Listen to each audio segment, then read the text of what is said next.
Chcel by som vás čo najsrdečnejšie privítať na dnešnom večeri. Takéto večery už robíme od začiatku zimnej sezóny.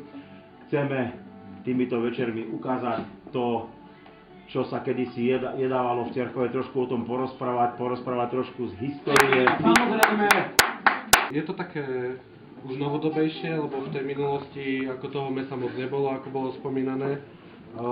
Niektoré prvky sú tam také novšie, klobáska tam možno patrí, možno nepatrí. A začnem teda tým, čo ste mali v tých predjedlách.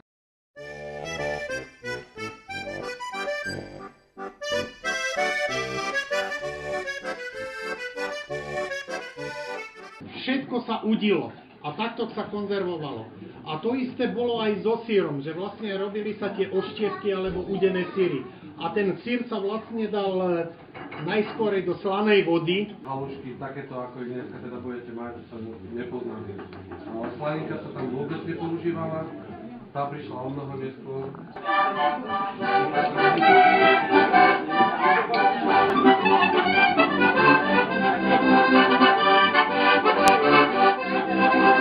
Keď budú na márach moje biele kosti.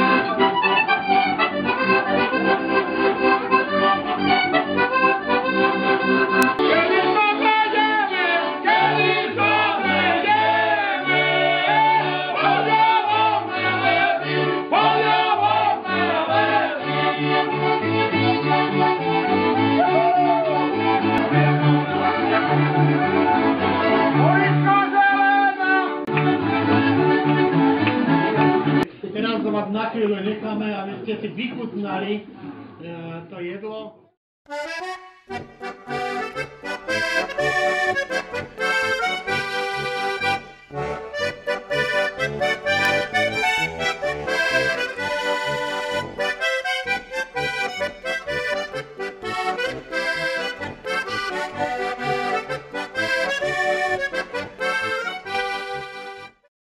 Niekedy, keď vyložíte do toho šporhala viacej, tak sa začne aj trošku viacej variť.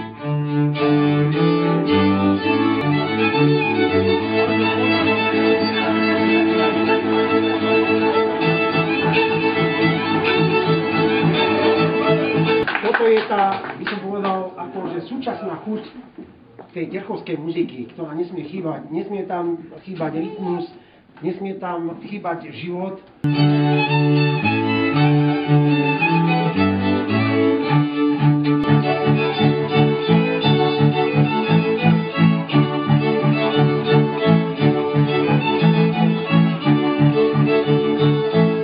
Takže teraz vám donesú trošku baraniny ochutnať, trošku kapustových halušiek, trošku vám donesú aj takú klacku zemiakovú, my sme tomu hovorili podlistňač, zemiaky, alebo ináč by som mohol, že poznáte harula, alebo klacky, alebo jako. Rudo, jaké boli tie halušky? Výborné. Radoži. Čo sa týka obyčajných ľudí, tí takéto jedlo teda jesť nemohli, lebo polovačky tu boli od roku 1600 zakázané pre bežných ľudí a bolo to všetko považované za pekňactvo. Takže to bolo len jedlo pre pánov a pre pozvaných hostí, ako bol notár, farár a takéto osobnosti miestne. Pečená divina s dubakovou šalviovou omáčkou a ku tomu sú vlastne chlpaté kliedličky. Dobrú chuť vám prajem. Máme tu jedného medzi nami, jedného takého speváka, muzikanta, volá sa László Anulia, ktorý keď študoval v Banskej Bystrici, tak spieval v Partizane a s Jánom Ambrozom spieval a s podobnými.